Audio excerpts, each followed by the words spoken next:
aquilo que me dá esperança. Quero trazer à memória aquilo que me dá esperança.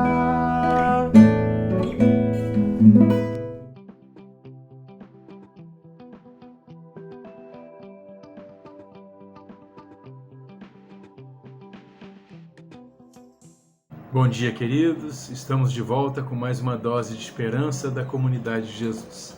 Eu quero trazer para você os versos 9 e 10 que estão no capítulo 2 do Apocalipse. Diz assim a palavra de Deus: Conheço as suas aflições e a sua pobreza, mas você é rico.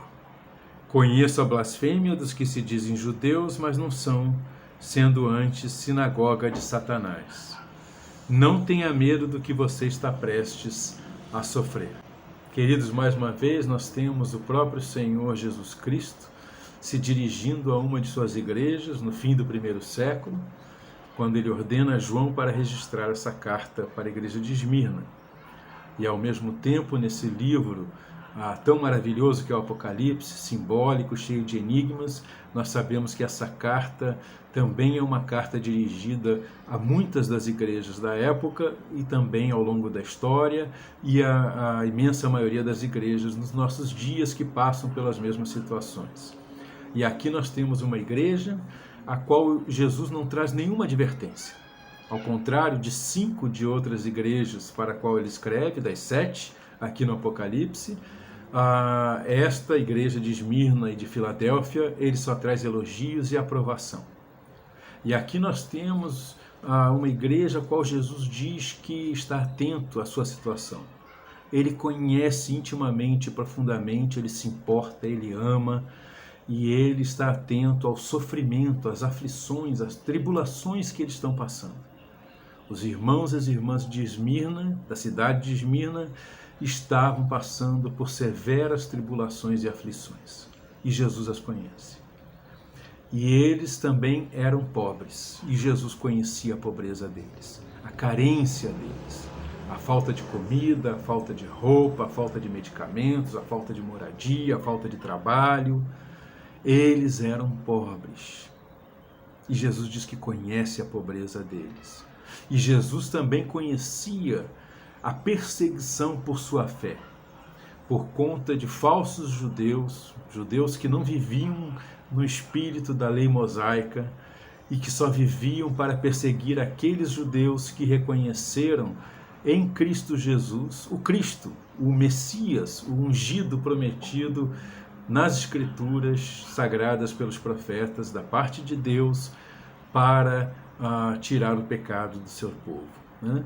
Então, esses irmãos eram perseguidos por sua fé, assim como milhões e milhões de cristãos hoje são perseguidos por sua fé em todo o mundo.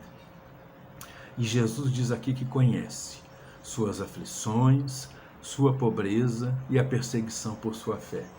Queridos, salta aos nossos olhos aqui que o verdadeiro cristão, a verdadeira cristã, a verdadeira igreja, amada pelo Senhor Jesus Cristo, por quem ele se importa, por quem ele deu a sua vida, por quem ele ressuscitou, a quem ele deu a vida eterna, a promessa da ressurreição, baseada na certeza da sua ressurreição dentre os mortos, sua vitória sobre a morte, não é caracterizada por uma vida boa e tranquila aqui na terra.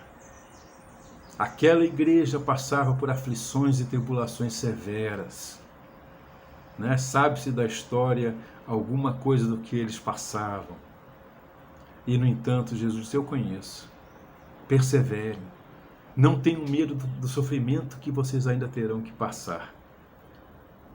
Então, aqueles eram cristãos genuínos, que perseveravam na fé, no amor de Deus, na palavra de Deus, leais ao Senhor e ao seu Evangelho, e, no entanto, viviam sofrimentos e aflições atrozes. E aqueles eram cristãos fiéis, amorosos, leais ao Senhor e ao seu testemunho, né? Eles eram caracterizados por um forte testemunho para com grande parte da Turquia, né? Naquela época, da Ásia Menor, e eles foram elogiados pelo Senhor por isso. No entanto, eles eram pobres. Lhes faltava comida adequada, lhes faltava roupa, casa, trabalho. Provavelmente lhes foi tirado por conta da perseguição severa que sofriam. Perderam muitos dos seus direitos. Eles padeciam muitas dificuldades e ainda eram perseguidos psicologicamente e fisicamente por conta de sua fé e de sua fidelidade ao Senhor. Então, queridos, boa vida, vida tranquila, bem-estar material, bens deste mundo, saúde plena, né? Uma vida boa nessa terra não é o que caracteriza o verdadeiro cristianismo, a verdadeira igreja do Senhor, a igreja fiel, amorosa e leal ao Senhor. Que a gente possa se lembrar disso e ouvir a palavra do Senhor e não ter medo do que ainda teremos que enfrentar, mas perseverarmos fiéis à palavra do Senhor, ao seu amor e ao seu evangelho e à fé que ele entregou um dia aos santos. Amém? Deus nos abençoe, graça e paz. Compartilhe esse vídeo em suas redes sociais.